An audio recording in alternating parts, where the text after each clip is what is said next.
నేను ఈరోజు press meet Srinivas Reddy గారు ప్రెస్ మీట్ పెట్టినప్పుడు రెస్పాండ్ అవుతారేమో, బహుశా తప్పు జరిగిందని ఒప్పుకుంటున్నారు ఇప్పుడు ప్రభుత్వం. ఎట్లా ఎంఆర్ఓ గారిని అక్కడి నుంచి ట్రాన్స్ఫర్ చేయడం జరిగింది అంటే ఏంది అర్థం? తప్పు జరిగిందనే కదా.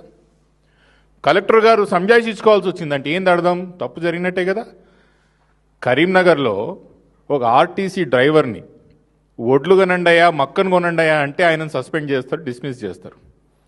ఎంఆర్ఓ 100 ఎకరాలు హైదరాబాద్ శంషాబాద్లో మన ఎయిర్పోర్ట్ నడి బొడ్డున పక్కన ఉన్న ప్రాంతంలో 100 ఎకరాల ప్రభుత్వ భూమిని ప్రొసీడింగ్లు ఇచ్చేసి ప్రైవేట్ వాళ్ళకి దారదత్తం చేస్తే మీరేంది ట్రాన్స్ఫర్ చేస్తారా?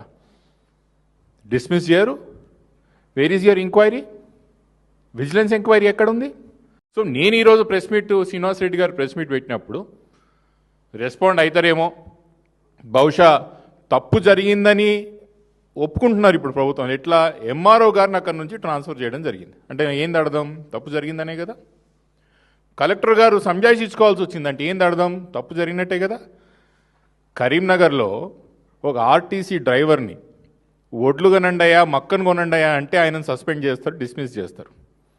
ఎంఆర్ఓ 100 ఎకరాలు హైదరాబాద్ శంషాబాద్లో మన ఎయిర్పోర్ట్ నడి బొడ్డున పక్కన ఉన్న ప్రాంతంలో 100 ఎకరాల ప్రభుత్వ భూమిని ప్రొసీడింగ్లు ఇచ్చేసి ప్రైవేట్ వాళ్ళకి దారదత్తం చేస్తే మీరేంది ట్రాన్స్ఫర్ చేస్తారా? డిస్మిస్ చేయరు? Where is your enquiry? Vigilance enquiry ఎక్కడుంది? అన్నిటికన్నా విచిత్రమైన విషయం మీ అందరితో మాట్లాడాలని ఎందుకు అనుకున్నానంటే అసలు దీని వెనకాల ఉన్నది ఎవరు? ఏ వ్యక్తి ఉన్నాడు? కొంతమంది నేను చూసిన, అరే మీరు పేరు చెప్పుకోకుండా ముసుగులో గుద్దులాట ఎందుకు ఆడుతున్నారు? ఆ వ్యక్తి పేరు చెప్పొచ్చు కదా, అందరు తెలుసు కదా. మైనార్టీ వెల్ఫేర్ ఏంటది, టిమ్రిస్ తెలంగాణ మైనార్టీ వెల్ఫేర్ స్కూల్కి ఇప్పుడు వైస్ చైర్మన్గా పనిచేస్తున్న పేరు చెప్పొచ్చు కదని సిగ్గుతో అట్లాంటి వ్యక్తి పేరు చెప్పడం మా నోట్ నుంచి ఇష్టం లేక సిగ్గుతో మేము పేరు చెప్తలేం.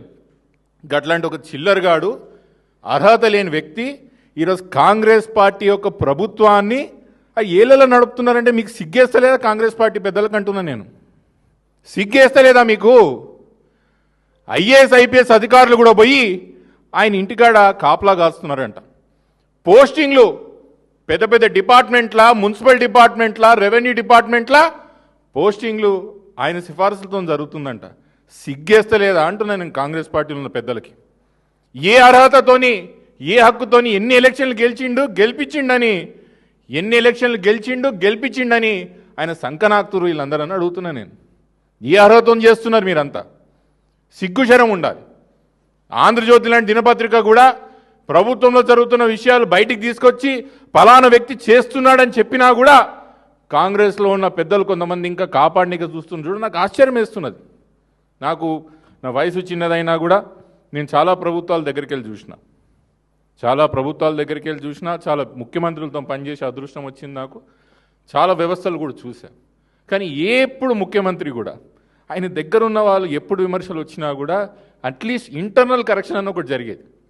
బయట వాళ్ళని బాటంగా వాళ్ళని కరెక్ట్ చేయకపోయినా ముఖ్యమంత్రి దగ్గర ఉన్న వాళ్ళు ఎవరైనా తప్పు చేస్తే ఇక పలానా తప్పు చేయకు అని ఒక బెదిరించే ఒక పరిస్థితి ఉండేది.